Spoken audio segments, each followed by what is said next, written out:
How's it going, lads? Marshall here, and welcome back to another review on the channel. I do apologise for no review yesterday. Hold your horses. I was unwell, I had headaches and stuff like that. But today, we got someone that no longer holds horses, because he's quick. It is Thomas Muller, the mule himself from Bayern Munich, has a flashback, and he's got 90 pace. That seems quick for a Thomas Muller. So today we're going to test him out in the game, see what he's good at, see what he's bad at, and see every little detail about this 50,000 coin SBC on FIFA 22. Lads, if you do enjoy, you know what to do. You bring that like, you smash that like, subscribe to the channel if you are brand new around here. And of course, there's always a fourth thing as well. Drop a comment in the comment section below. I want to see how you guys enjoyed your Christmas, and I want to see if you think Muller's a good purchase for your team, because obviously a lot of people's going to look at this and think, is one rating less than his normal card? What is the point? So we're going to have a look to see if it is worth it, because you look at the Karim Benzema, right, and I think he is kind of the benchmark for flashbacks now, because he was a flashback that was less than his original rating, and he's played the months, special cards, stuff like that, and in my opinion was better. So today we're going to see if that's the kind of same thing that applies to Thomas Muller. He's got high work rates. That's decent. He's going to play an attacking role for me. I know you've seen him at CM at the start. He will play as a secondary striker for myself. High work rates, 3-star skills. It's not the greatest having 3-star skills. It never has been. And he's got a 4-star weak foot as well. As you can see by his attributes, he excels in certain areas and he decels? What do you say when he doesn't excel? Unexcels? I've got no idea whatsoever. But he doesn't reach those heights in certain areas of game that even his normal card does. Look at his strength and aggression. That's not normal, Thomas. For me, Thomas Muller in the game has always had a little bit of strength about him. I don't know about you guys, but he seems to have a little bit about him in that kind of area.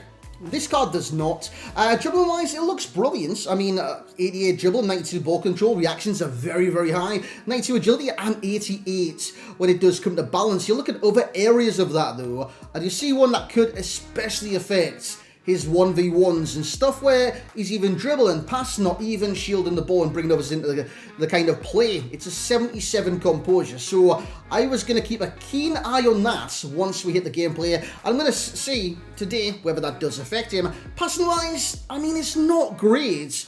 It's the bare minimum you look for in a lot of attackers, but even the curve isn't that great either. When it does come down to shooting, he's got 95 with second positioning. Brilliant. That is great. He's got 86 finishing as well, plus 13 to 99. So could that counteract that 77 composure? He's got 80 shot power, again going to 90. Will that counteract that? Good long shots at 80 and 83 volleys. Penalties suck, by the way. When it does come to acceleration, it's 89, 90 sprint speed as well. Does he need a chem start to boost that? Personally, I don't believe so. With high work rates, always say as well, keep an eye on the stamina, because if you've got high work rates, and you got someone, for example, with 63 stamina, they're going to last for like 40 minutes in the game, 5 minutes before half time, and even the oranges at half time, they'll still gas out by the 56-minute mark. Whereas if you get someone with high work rates with high stamina, they can go all game long working like a proper engine in the attack, the midfield, or the defence, which is fantastic. I wouldn't recommend high on centre-backs though, because they'll move out of position all the times. It does come down to player traits. I mean, he's got one that is valuable for in-game, and that is outside a foot shot. The other two, I mean, it's pretty pointless, right? Solid player, leadership. But that's what we're going to do, is jump into the gameplay right now, see what he has to offer, and see if he's any good. So here we go, lads, into the gameplay. Now, tonight we played 3 games of Thomas Muller in the FUT Champions qualifier. So that is exactly what I did do. And this was the first game. This is the first game, by the way, and this is his first few involvements. He actually scored really early on into this match. He receives a pass, a driven pass from Gosens, good turn inside the box, and he just arrows it into the back of the net. And I thought straight away, that composure is not too bad if you can arrow those in the back of the net, because as you would have seen, he's kind of under pressure. There's a lot of defenders around him, and he's got that kind of bang back of the net, and the composure didn't seem to affect him on that certain occasion. And also, there is a 90th minute goal, which I think he couldn't miss. It's the same game, by the way, and it's a lovely finish. If the composure affected him on that occasion, I would have cried. It was a tap-in.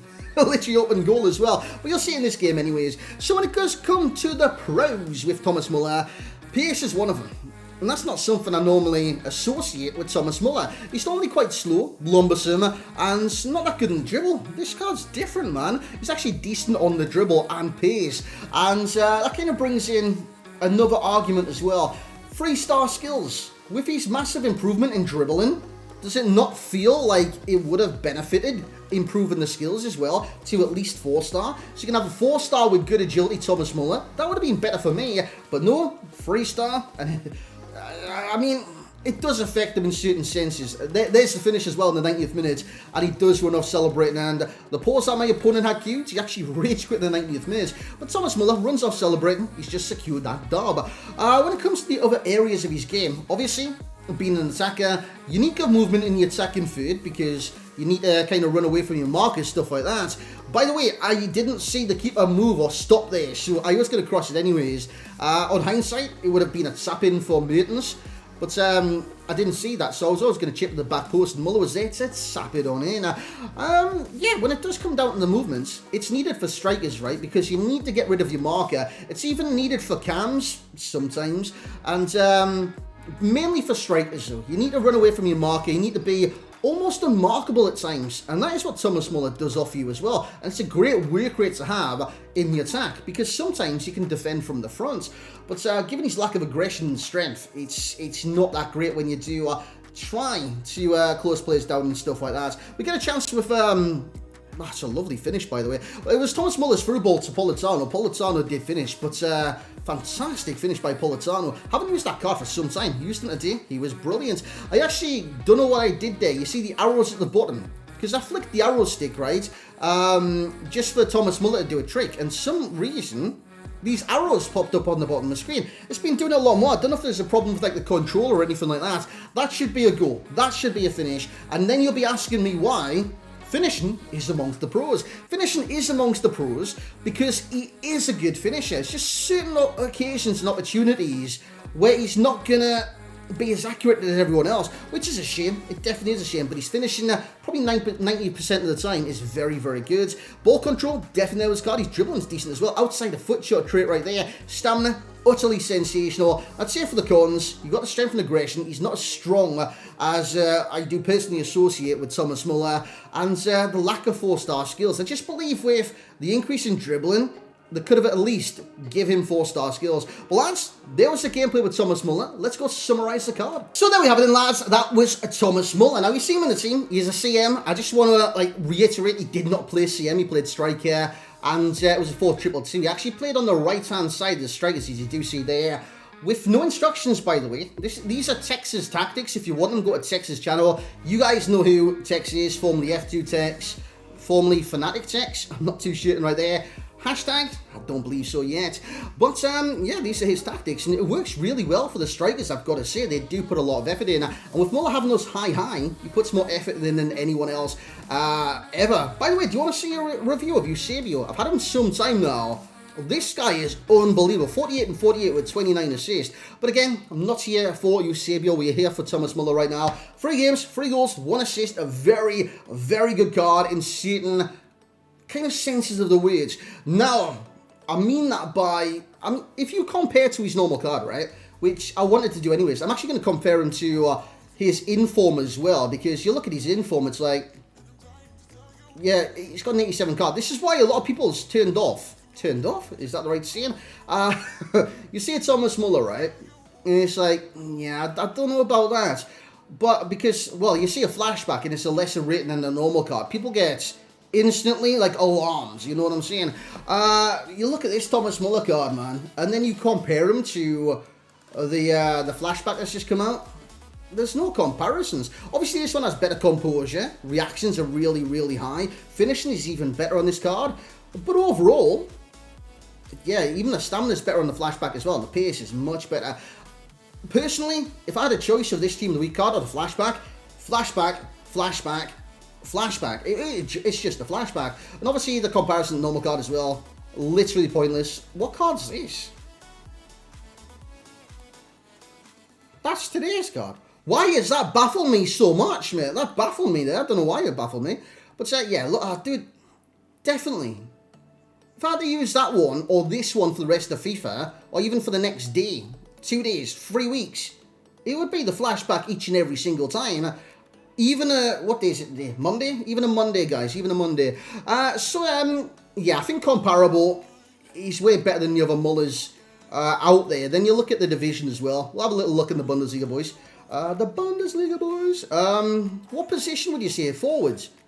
Because I don't know, man. I like him at striker. I do like him at striker. I don't think he's creative enough for the composition. Ooh, actually, would you compare him with Kramaric?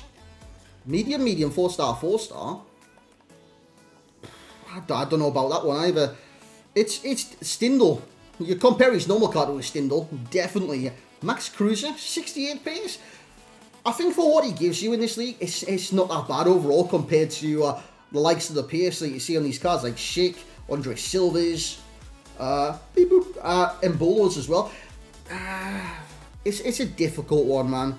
I think the only reason for you guys or anyone to complete this Thomas Muller would be kind of a love for Thomas Muller as a player, or Bayern Munich, or even Germany.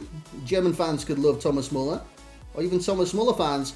But I think apart from that, he doesn't bring too much to the equation. Because when you look at like strikers, for example, in this division, who are you going to choose? Are you going to choose Thomas Muller or Lewandowski? For me, Lewandowski. You're going to choose Thomas Muller or Haaland? For me, Haaland. Koeman or Thomas Muller? Probably Koeman as well.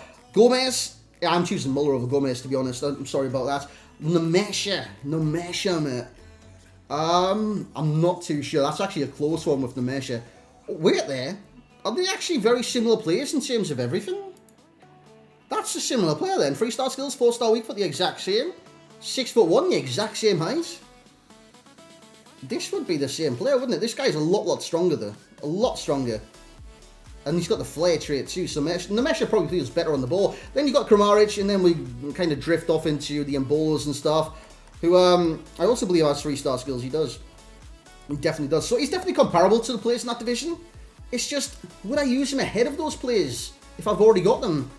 Probably not. Probably not. But overall, you look at this card, you think it's a decent card, and you're not wrong. You are not wrong whatsoever. So my overall rating for this Thomas Muller flashback card, 86 rated, is an 8.6 personally. I see how effective he is. He scored 3 and 3 for me. He was very effective. But also, there is slight issues and alarming issues with the card. Composure is one of them. I mean, certain situations will affect Thomas Muller scoring because of the low composure. Strength aggression, pretty non-existent in game. 3-star skills. I'm still disappointed about that. Why increase the dribble and especially the agility and balance and even the dribble and ball control if you're not going to give him 4-star skills? It's literally pointless at times. But he's definitely usable without the skills. It's just, it's kind of annoying. You know what I say. So 8.6 overall rating is what he will get. Value for coins. He's coming in at 50,000 coins on the PlayStation and Xbox as of right now on the date of release. 8.5 from myself, 8.5. I think it's a very good value for those that want a Thomas Muller in their team. It's fantastic value for those that want a Thomas Muller in the team. And a flashback, but I don't know what he flashback to. Was it he started Bayern Munich? I'm not too certain. But it is a flashback. Flashback cards, they can go under the rating. They can go wherever they want. They can go above the rating. This card is a very good card. And for that price, not too bad whatsoever. When it does come down to enjoyments, I think that is where you get the least from Thomas Muller. Because he does all the simple things effectively. But the simple things. They're capable of doing that with many cards. Newcastle's walking out on the pitch, boys, and playing Manchester United. They're capable of doing that with any cards. So, yeah, 8.2 in that category for me for enjoyment. So that's going to be my review of Thomas Muller tonight. I hope you guys have enjoyed. If you have, once again, a like would be amazing from you guys, to be honest. I do apologise for no review yesterday. I was feeling a little under the weather. But we move. We move and we create more content. Thank you very much for tuning in to this Thomas Muller review. Flashback, of course. If it has helped you in any which way, shape, mean or form, make sure to like the video, get amongst the comments and the discussion. And please tell me Newcastle's going to win, because we need 3 points. If you're a Manchester United fan, can you just lose one match? Just for Newcastle's sake? For my sake. I don't even care about Newcastle, just for me and my well-being. But thank you very much for watching. Hope you guys have had a great day, a great Christmas, and I will catch you all next time.